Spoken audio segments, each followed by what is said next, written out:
Dave Roberts is signing up to manage someone other than the Dodgers in 2028, and it actually makes a ton of sense.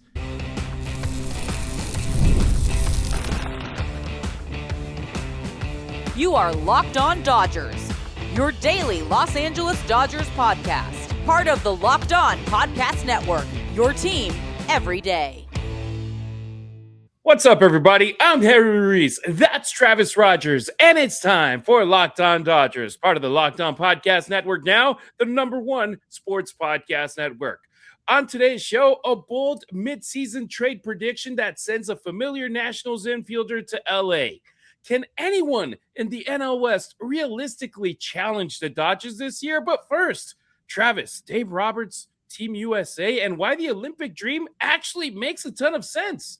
Yeah, it makes sense to me. Tommy Lasorda did it one time. Maybe we make it a Dodger thing. Rod Dato, your SC guy, did it at one point. So a SoCal connection to be sure. Can't wait to get into it. Absolutely. You can hear Travis holding it down weekdays from 3 to 6 p.m. on the Travis and DeMarco Show on 710 ESPN LA. And if you're outside SoCal or away from a radio, the ESPN LA app has you covered wherever you are. For me, when I'm not calling USC football or Raiders games in Espanol, this is where I lock in, talking Dodgers baseball with you. If you're just finding our show, welcome aboard. You're in the right spot. And if you're here every day, if you're an everydayer, you already know this community is what makes this thing go. Are you watching on YouTube? Please hit like, drop your thoughts in the comment, and make sure that you are subscribed. Are you listening on Apple Podcasts, Spotify, or in any of the many other apps where you can tune in? Well, a quick 5-star review goes a long way in helping more Dodgers fans find our show. And don't forget, you can always jump into the conversation on the Locked On Dodgers listener line, 2793-LOCKED or 279-356-2533. All right. Dave Roberts wants Team USA in the Olympics, and he's not wrong. Our manager, Doc, said the quiet part out loud, and honestly, it's kind of perfect. The Dodgers manager has made it clear, if major league players are allowed to play in the 2028 Olympics, he wants to manage Team USA. Not someday, not maybe, in Los Angeles at Dodger Stadium. And Travis, we say it out loud, and it's like, man, it makes a ton of sense. Yeah, let me start here. I was 13 years old when the Olympics were in LA in 1984. And I got the chance to go watch Team USA play Team Japan, coincidentally, in baseball, which at the time was just an exhibition sport. It was not a full medal competition. But Harry, it was so awesome. It was so much fun to be at Dodger Stadium and get to see that. And you know, Mark McGuire was on the Team USA, Will Clark, like just these guys that were going to go and turn into really unbelievable major league players. And it is a real treat to get a chance to see that. And I can't imagine what it's like to get to put on that uniform or to get to put on that uniform as a manager of the team. And really, you know, 2028 is not that far away, but a couple of things are in the mix. Number one, I sure hope this isn't the case, but who knows? We might not have had baseball for a really long time by the time that 2028 comes in, or we may have had a long stoppage and we're just kind of re-ramping it back up. So I think that it may be very nice to see some baseball at that point. There isn't a better choice than Dave Roberts. Like Dave Roberts obviously has won more than any manager in current baseball. He's won more titles than any manager in Major League Baseball, and he is universally respected. This is not somebody that is a polarizing figure like Tommy Lasorda. For all of the Dodger fans loving him, Tommy Lasorda was a very polarizing guy. There were a lot of people that are like, Tommy Lasorda, you got to be kidding me.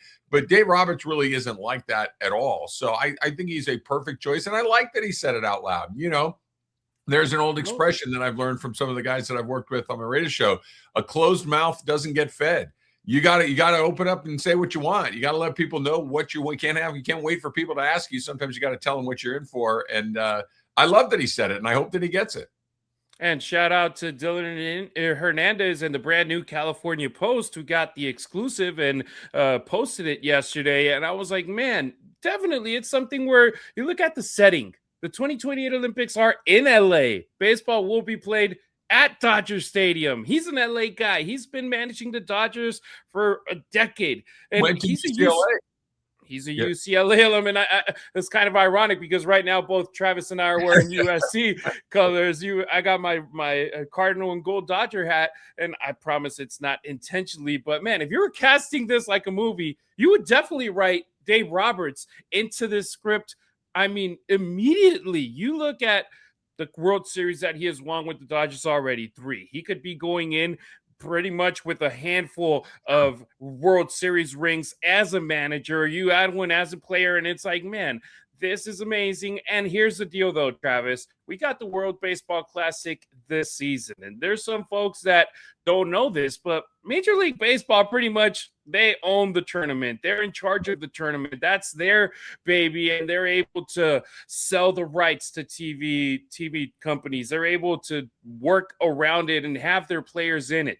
The Olympics, it's a different monster. And now that it's in America, we are trying to figure out to see if we can get players, major league players, into the Olympics. And that's where this is a big part of the formula. Because if you don't have Olympic players, Dave Roberts ain't going to be interested. If you have, if you have major league players, if you got pro players, Dave Roberts is like, hands up, I'm 100% in. And that's the cool thing where it's like, if you want a manager that has navigated superstar egos, international clubhouses, playoff pressure, and the biggest expectations in baseball, which is the first name that pops into mind, and you add all those plus success, Dave Roberts. Yeah, I think you nailed it. I think that, you look around at some of the other Olympic teams, the international teams that the United States has put out there.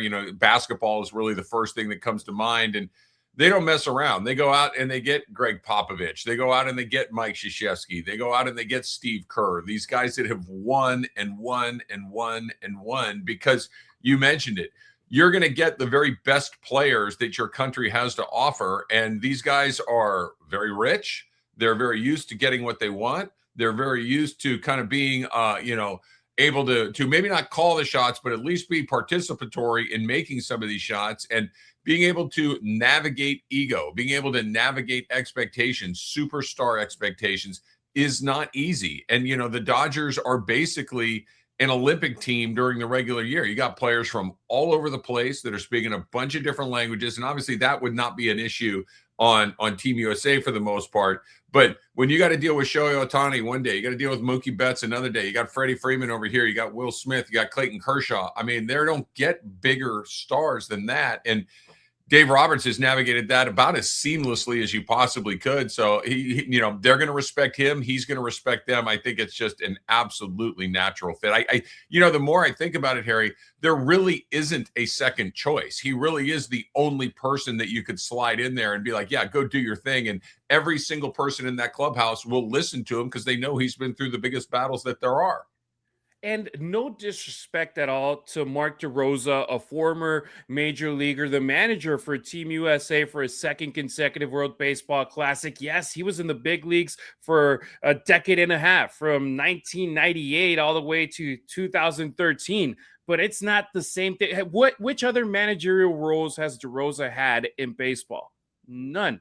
He's been an analyst, he's been a player, and that has its value. But when you're talking about a gold medal, when you're talking about the Olympics returning to Los Angeles, returning to the United States for the first time since Atlanta, 1996, it's like, hey, we want the U.S. to be out there, put the country in the highest of highest winning positions, get that gold medal in the podium. You have to have the best players, the best manager, the best coaching staff. And in my opinion, it all starts with Dave Roberts. This wouldn't be ceremonial. This would be serious baseball. And it would be somewhere where, for example, now we're starting to see more and more stars go to Team USA, Travis. But we would go from having like, okay, Paul Skeens and Tarek Skubal to then having absolutely a rotation that looks like the Dodgers rotation today, obviously without Yamamoto and Shohei Ohtani, who would be pitching for Team Samurai. But man, it would be the best of the best. And then the best part is it's at home. It's in LA. It's in the United States. You wouldn't have to be traveling 1,000 miles and a half to Greece. You wouldn't have to be traveling all the way to Beijing to play this. It would just be like, at the worst case scenario, from somebody from New York to LA, get on a flight for 4.5 hours, 5 hours, and you're there. You're at home base to play the tournament at home. I'm excited. When I heard that news yesterday, I was like, man, this is something that I feel Americans, even though the Dodgers are the villains in baseball right now, who would say no? Who would you rather have the Aaron Boone as a manager? No, he's the right choice, and for all the reasons that we've discussed, and the fact that it's in Los Angeles, I think just puts it over the top. Look, if the Dodgers had been lousy for the last 10 years, then the Dodger manager wouldn't matter, right? It would be who is the best guy for the job, and Mark DeRosa is probably your next best choice because he has some experience in tournament baseball like this, and he obviously has the respect of a lot of the major league guys. And I wouldn't be surprised at all if he ended up on whoever staff it is, if he isn't the guy. But if Dave wants it, Dave's going to get it. No doubt about it. Now we just got to keep our fingers crossed that it's not the first piece of baseball with major leaguers that we see after the 2026 World Series. I'm insisting, keeping my fingers crossed that speak it into existence that we actually do have baseball in 27 and 28, and then have to figure out, okay, what do we do? Do we get away with the All-Star game and then this Olympics be the case where it's like, okay, 1 year exception because it's in the United States? All right, next on Locked On Dodgers, can the Padres, Giants, or Diamondbacks actually threaten the Dodgers, or is this division already spoken for?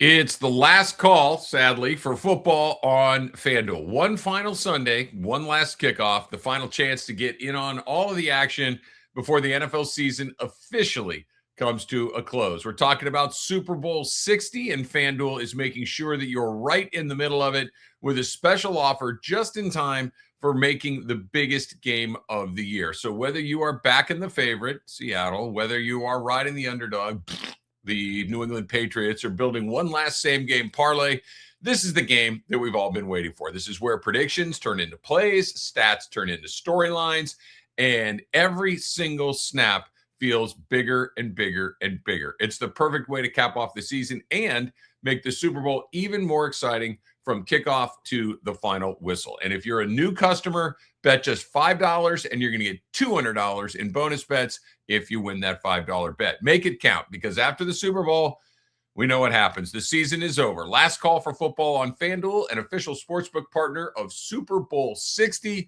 Visit FanDuel.com to get started. Thank you for making Locked On Dodgers your first listen of the day, and thank you for making Locked On the #1 sports podcast network. You already live your team every day. Now take it up a level and go ad-free. Join the Everydayer Club today and get Locked On Dodgers with no interruptions, members-only Discord access, and more, all for just $5 a month or $50 a year. Go to LockedOnDodgers.supercast.com or check the link in the show notes to learn more. The National League West is crowded, but not close.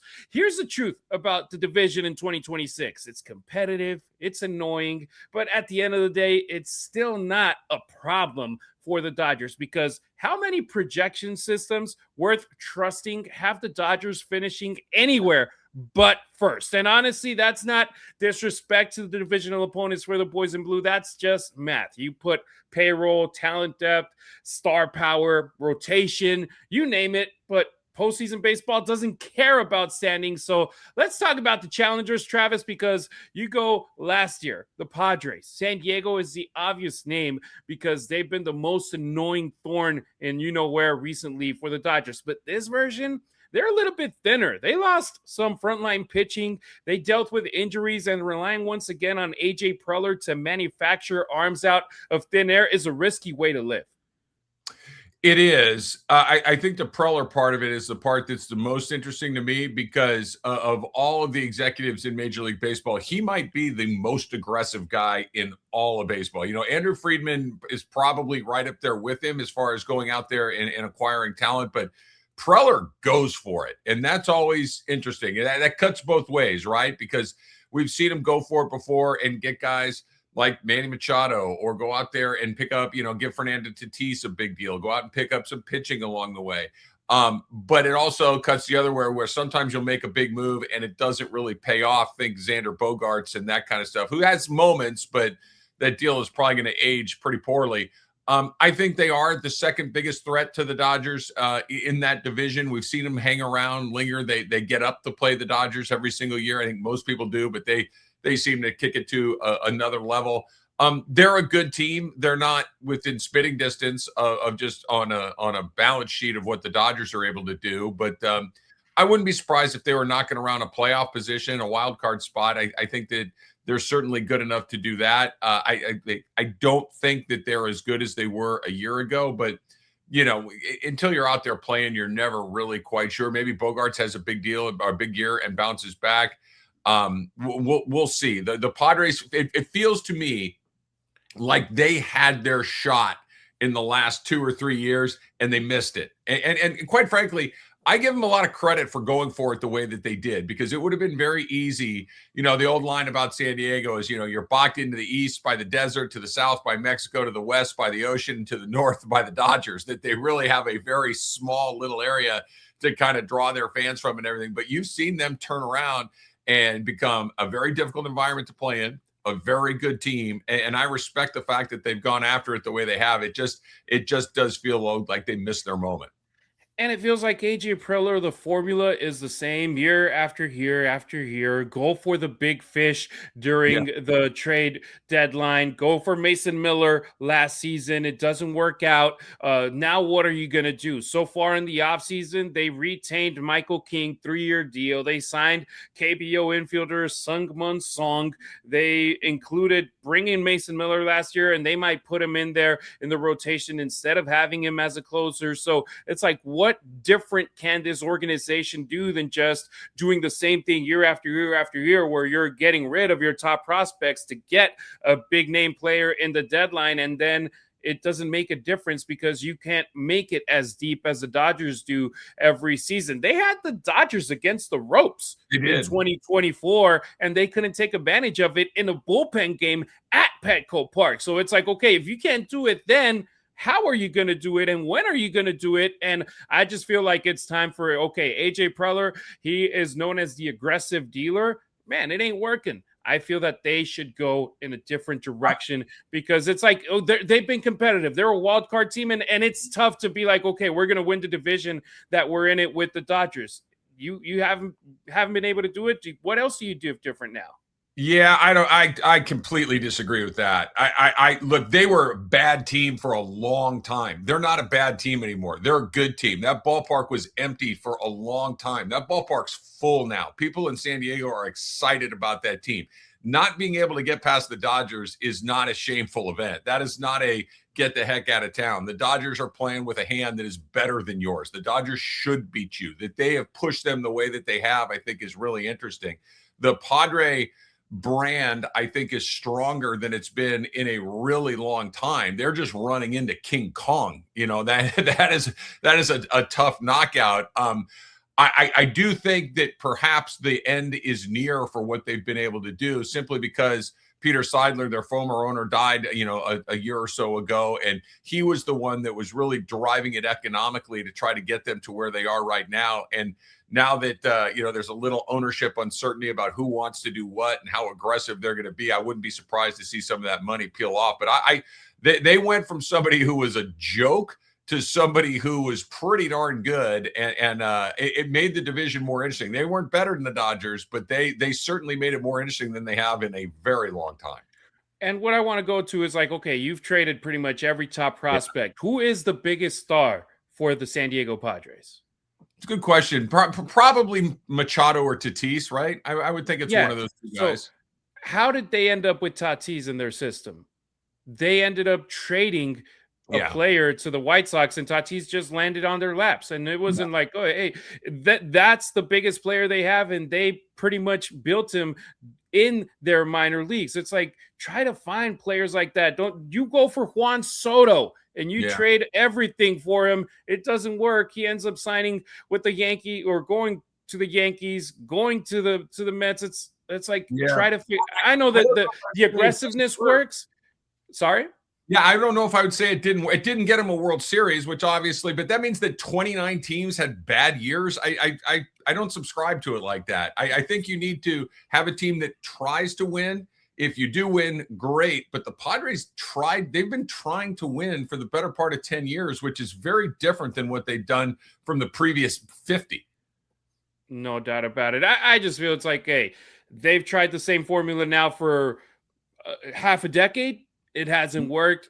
I feel changes to, hey, but it's been interesting, no doubt about it, because they pretty much have taken over from being our biggest rivals ever, the San Francisco Giants. Yeah. They're our biggest rivals, but the most interesting team to go against every season, it's the Padres. But let's focus on the Giants. They are fine.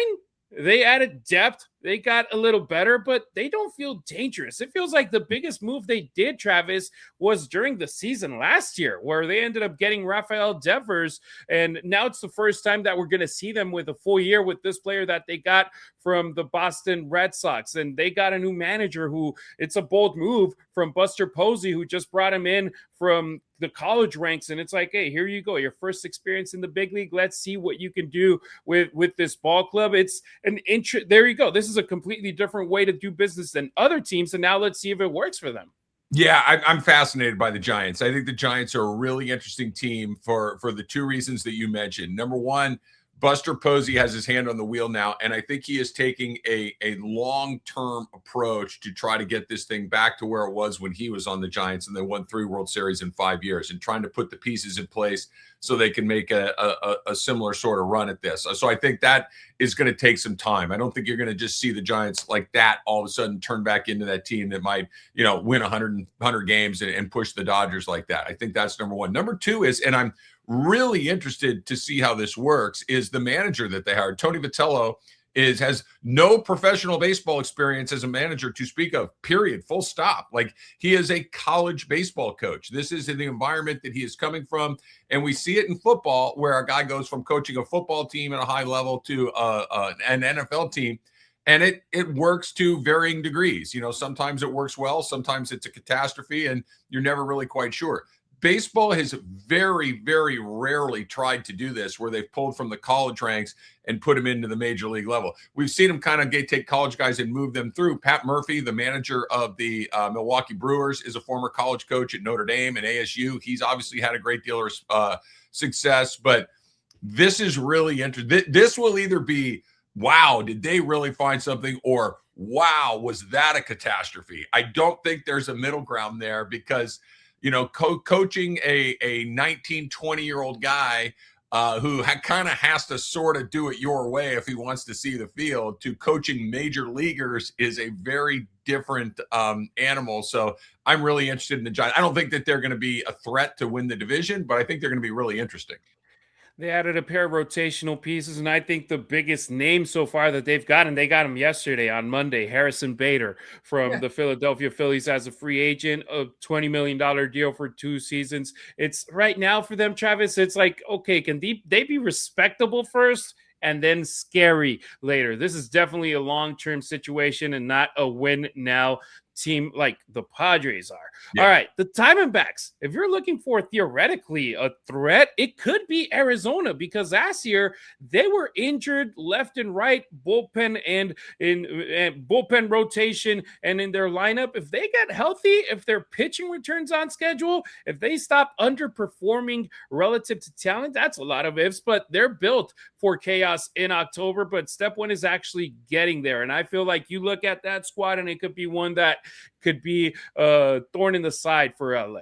Yeah, they're an interesting team. Torey Lovullo, their manager, I think is a really good guy. I think he's very good at getting his guys to compete and compete and compete. And you mentioned how many things went wrong for them last year. And it wasn't a good year for them, but it could have been a disastrous one. It could have been one of those things where the whole thing, and keep in mind, they were in the World Series just a couple of years ago. And all of a sudden it just didn't click in for them the way that you were hoping it would. But they always play the Dodgers hard. They always compete at a very high level. I give Torey Lovullo a lot of credit for that. And I think you said it. I think they had some guys just underperform just a little bit. If they can get back to that level that they typically are. They have some good players on that team, whether it's Perdomo or some other guys. They are a good. I think that the Padres and the Diamondbacks will be in the battle for one of those wild card spots. There's a world that exists where they both get one, but I think that they're both really good. And as anybody that's ever watched a baseball game knows, it comes down to who pitches a little better than the other guy. And right now, I might give a slight edge to San Diego, but it's not a big one. No doubt about it. It would be interesting to see how the returning pieces or keeping Ketel Marte works out for this organization. He was a great player. And towards the end, towards the trade deadline in 2025, they did a couple of moves where it's like they sent pieces over to the Arizona Diamondbacks because they were out of contention. But now getting healthier players back into the team, it can be fun. Look, the NL West, it could either go one or two ways. The Dodgers can just run away with it, or there could be a team like the Giants who out of nowhere won more than the 106 games that the Dodgers did, and then they won the division and lost in the postseason. Or it could be a tight race like we've had a couple of seasons where the Dodgers in the final week of the year, they end up winning the NL West and end up getting that crown that gets them a spot in the playoffs. One thing's for sure, I hate playing against the Giants because they're my most hated divisional rival. The Padres, they've made it fun. And the D-backs, we even saw them bounce us in the postseason once in recent years. So it's like, hey, you can never say never, even with the Dodgers having the Avengers of baseball in their lineup.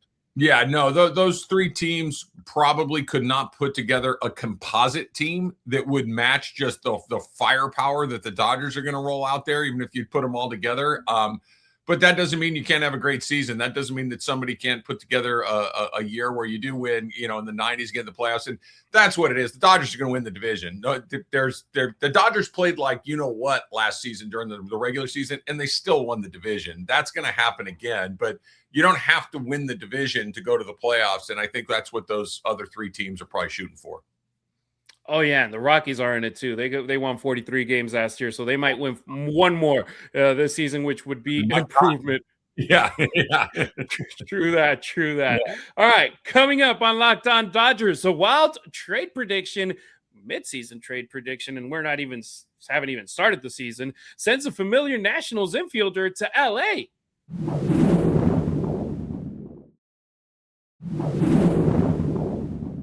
Don't forget to follow Locked On Dodgers, not only on YouTube, but on X, Instagram, and TikTok as well. You can find Travis on social media at Travis Rogers on X and Instagram. Meanwhile, I'm at Harry Ruiz on X, at Harry_Ruiz on Instagram, and at Harry Ruiz_ on TikTok.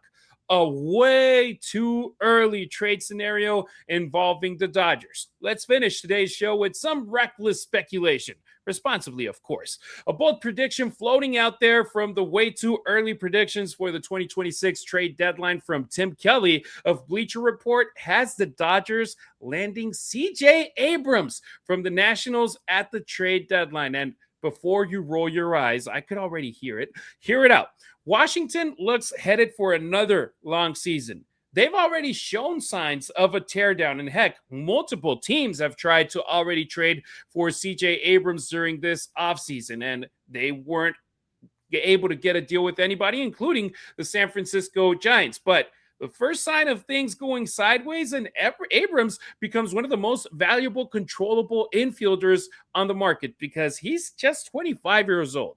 He plays every day. He flashed star-level upside, and contenders will absolutely convince themselves they can unlock the next level. Travis, I know it's ridiculously early to talk about a midseason trade deadline move, but what do you think about the potential of Abrams coming to LA? I know he's a shortstop, but he could potentially take Mookie Betts over to second base, give him an easier position there, and him take over at his young age, controllable till 2028, to be the shortstop, everyday shortstop for the Dodgers.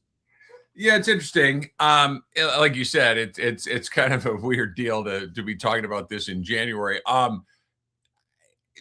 The idea of moving Mookie around to me feels like the sand in the gears on this. Yeah, exactly. And Mookie put in a lot of work, a lot of really good work at shortstop to become a major league quality shortstop that's probably above average defensively. I think what's interesting is what happens to Mookie's offense this year. Does he turn back into Mookie Betts? Because that's what makes him Mookie Betts. Mookie Betts being a good shortstop and just a regular guy in the batter's box, it's not a tremendously valuable player at that point. That's just a guy that can play short. There are guys that can do that. What makes Mookie is that he can play all over the field and he hits like Mookie Betts. If you're looking to find a new shortstop or infielder, that probably does not bode well for the way that Mookie is swinging the bat.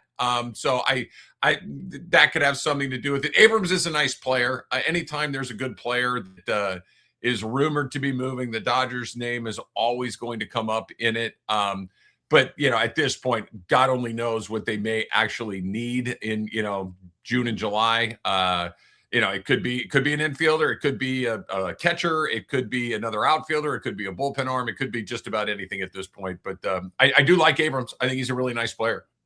Yeah, they don't need Abrams, which is exactly why they could afford him, because you look at the top prospect list that we spoke about yesterday in the MLB pipeline list, 5 Dodgers featured in the top 100. In the athletic list from Keith Law, 7 in the top 100. They have the pieces necessary to be able to make a move. And look, even if you don't shift Mookie Betts II, you could keep Mookie at short and let Abrams play second base. He's a natural middle infielder, or you can rotate based on matchups and health. And what's the big question mark right now? Tommy Edman's status going into opening day. And we saw how hesitant the team was to playing him at center field during the postseason because of his ankle. How will he be recovered from ankle surgery once the season starts? And we hope he's at 100% and we get to see the Tommy Tanks from the 2024 NLCS that won the MVP for the series, but you never know. And every time there's a good, interesting player out there that could be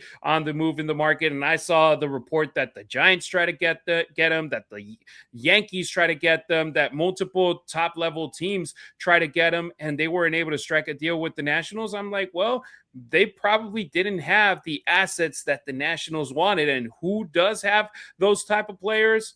The Los Angeles Dodgers. So I don't feel that it's too crazy. The idea from Bleacher Report right here from Tim Kelly, I still don't think it's going to happen, but it's definitely something that I love talking about here on the show and just put it on the radar. And potentially in 5 months, we can come back and be like, hey, man, it wasn't too nuts, because look at how things can shake out. You never know how things work in a Major League Baseball regular season.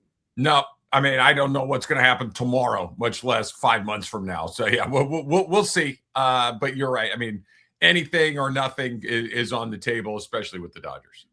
No doubt about it. All right, that'll do it for today's episode of Locked On Dodgers. Thank you so much for making our show your first listen of the day, and thank you for making Locked On the #1 sports podcast network.